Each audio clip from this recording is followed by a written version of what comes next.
Tank Dell's back to working out, and he looks great. And Steven Nelson's back to Instagram, and it doesn't look great for him. That and much more here in a Saturday Rundown.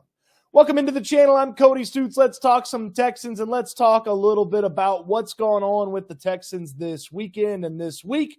Of course, it's brought to you by Platinum AC and Heating. From repairs to replacements to just tuning that AC up for the summer, Platinum AC and Heating will take care of you. My guy Dwyane has the best service and the best prices in town. Don't miss it. Put his number in your phone, because when you need an AC guy, you need the AC guy. That's Platinum AC and Heating's Dwyane. 832-777-3683 is where you can find him.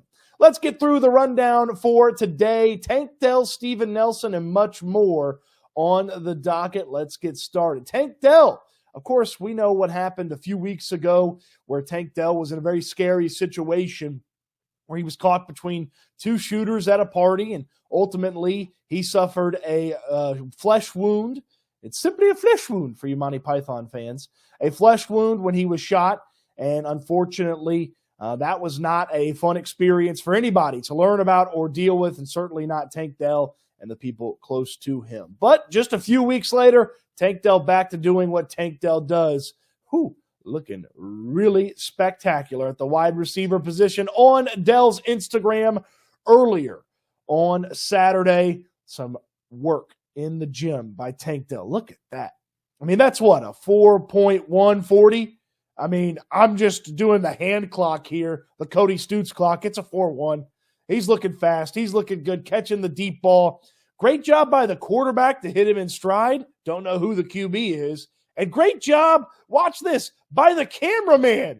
Cameraman trying to keep up with Tank Dell. Great job by him. It's good to see Tank Dell out working out, running around. Dell's going to be one of the most important pieces to this Texans team this season. I talked about it on a video recently. I think he's one of the four most important pieces on this team. 4 or 5 most important pieces on this team. He has got to be the guy that absolutely dominates his matchup. If the top cornerbacks are going to be on Nico Collins and Stephon Diggs, Tank Dell has to go out there and annihilate safeties and linebackers and third, fourth, inside nickel cornerbacks, whatever gets put on him. And it's great to see him working out without full details of what happened to Tank Dell. It was all just a guess, but Dell with a little teaser there on social media with the workout video. And of course, OTAs get started for the Houston Texans this week. They're open to the media a couple of times this week, so we'll bring you some great reporting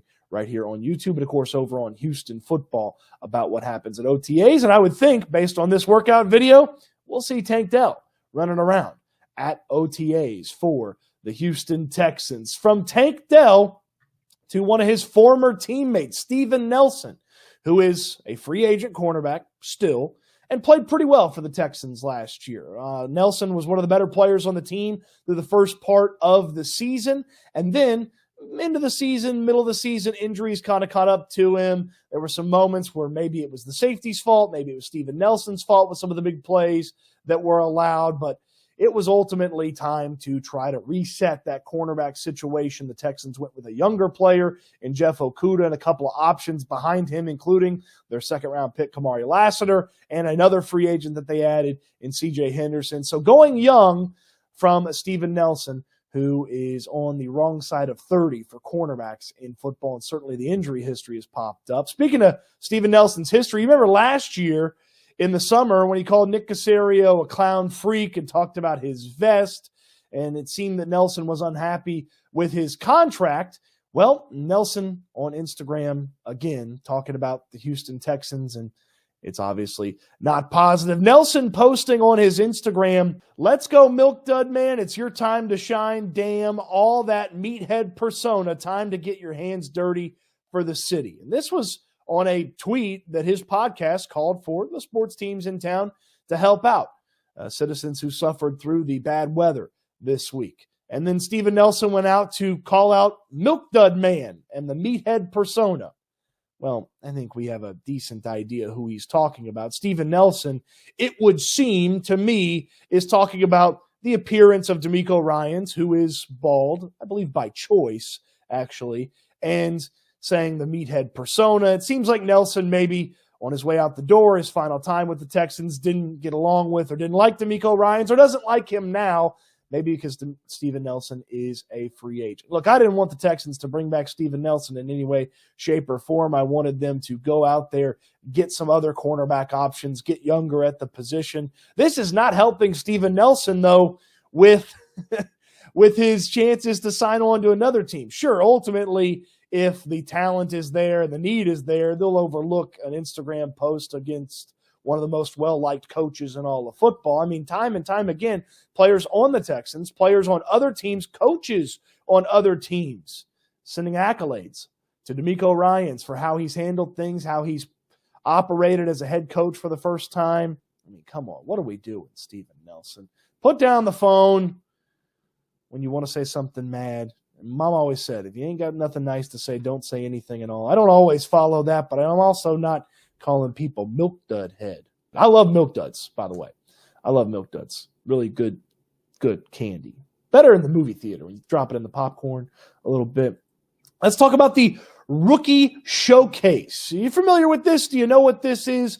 The Rookie Showcase. The NFLPA gets a bunch of rookies together, and they head out to L.A. usually, and they put their uniforms on, and they work out a little bit, and they take pictures, and they sign autographs, and you're seeing all these different players here, and you got a bunch of different players from a bunch of different teams. There's Jalen Wright from the Miami Dolphins right there with Roman Wilson and Blake Corum.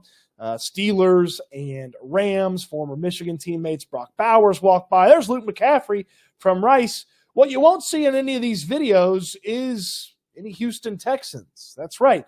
The Houston Texans didn't have any players invited to the Rookie Showcase that the NFLPA puts on. Now, that's not always the worst thing or a bad thing, or the Rookie Premiere, I guess, is the official name for it. It's not always the worst thing. Sometimes teams have workouts going on, players can't go, or teams have just workouts coming up, players can't get back in time. They don't want to worry about all the travel, but nothing? No Kamari Lassiter, no Kalen Bullock, no nothing?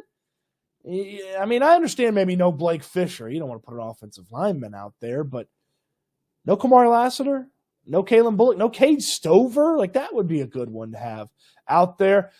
Twofold speculation here. One, the Texans get to work here pretty soon. It would have been too tough for the players to make it work in that sense at the Rookie Premiere, the Rookie Showcase that the NFLPA puts on. Number two, they don't want to do new uniform debut type stuff with the rookies, because the rookies would have to wear the new uniforms at this Rookie Premiere, this Rookie Showcase, and maybe they don't want to do the new uniforms there just yet. They want to have the new uniforms pop up in the preseason, the Hall of Fame game, probably the first time you will see the Houston Texans on the field in full uniform.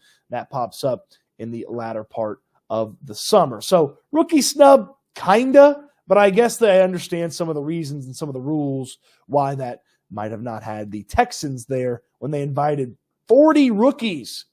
No Kamari Lassiter, no Kalen Bullock. Man, I would think they're easily going to be two of the top 40, maybe two of the top 30, top 20 rookies if they can play really well this season for the Texans. Boy, if they're two of the top 20 rookies, the Texans are going to be very, very good. Let's finish up with some great news this week. Dylan Horton took to social media. This time, unlike Steven Nelson, a positive thing on social media. Horton rang the bell, banged the gong, however you want to say it, but he announced that he had his final treatment, and he was very excited about that. The second-year defensive end, of course, missed part of his rookie season because of a diagnosis of stage 4 Hodgkin's lymphoma, and he said in a statement in March that when he gets done with his treatments, he wants to get back to playing the game that he loved. So it was great to see Dylan Horton do that, finish up his treatments. And I don't know what the immediate football future is for Dylan Horton. I want him to get healthy. I want him to be in a good space when he starts thinking about football. But in March, when he released that statement about what happened, what was going on, he said when the treatments are over, he wants to get back to football. That would be a really, really cool thing to have happen by the season or even by mid-season or towards the back end of the season. However long it takes Dylan Horton, if he wants to get back into football, to get back into football, I'm supporting it. I'm ready to see what Dylan Horton can bring to the table for this team. There was a moment here or there throughout the rookie season where it's like, ooh, there might be something there, a couple of moments in training camp last year. And now, knowing what we know, perhaps that wasn't even the best version of Dylan Horton last year. Now, the Texans have plenty of options at defensive end right now. If they had to play a game tomorrow, I would think your top 4 defensive ends would be obviously Danielle Hunter and Will Anderson, followed up by Danico Autry, a free agent the Texans brought in this offseason, and Derek Barnett, who they re-signed after they claimed him off of waivers in the middle of the year last year. But there's room for Dylan Horton. You can't ever have too many pass rushers. So whenever Dylan Horton gets back to football, I'm excited to see what Dylan Horton can bring to the table. And ultimately, it looks like he's on the right track from a health standpoint, and that's what we all want to see. So good health updates to start and to finish here on the Saturday rundown. What'd you think of this? A new thing we're trying here on the channel. If you don't like it, I certainly understand it. If you want more of something like this, let me know in the comment section down below. What'd you think of Steven Nelson's comments, the Tank Dell video? The comment section is down there for you. In the comment section, you can also find out more about our friends at Platinum AC and Heating, the sponsors of this great video. Appreciate Dwyane and Platinum AC and Heating for taking care of us on the channel. They will take care of you when it comes to your air conditioner, from repairs to replacements to just tuning the AC up for the long summer ahead. The best prices and the best service in town are with Platinum AC and Heating. 5-star rated by the Better Business Bureau, 5-star rated on Google and Yelp as well. Dwyane will take care of you. Put the number in your phone, and when you need an AC guy, you need the AC guy, and that's Dwyane at Platinum AC and Heating. If you had any sort of affected areas because of the inclement weather around your home or with your friends or family, I hope you are doing well. I know it was a rough time for a lot of people in Houston. It's still a rough time for a lot of people in Houston because of power down and things that are out. Help your neighbor. Be a good Texan. Be a kind person. Help as many as you can, and help out people and businesses in your area. And I hope you are safe. I hope nothing terrible happened to anything that you own or anybody that you know. And if it did, know that we'll all get through this together, because Texans are among the strongest and most resilient people in this fine country. So, I mean, look, if you need something and I can help you, please ask. I'll do what I can. I'll do everything that I can to help some folks out. I've been helping people out over the past couple of days, and there's still plenty of time to help some people out, as it seems like it's going to be quite the recovery from this little weather incident that popped up this past week. So I hope you're doing well. And if you decided to take time to watch a Texans video here on YouTube, I hope it brought you a little bit of joy and entertainment. Appreciate you watching. I hope you enjoy the video, and I can't wait until we talk Texans again soon.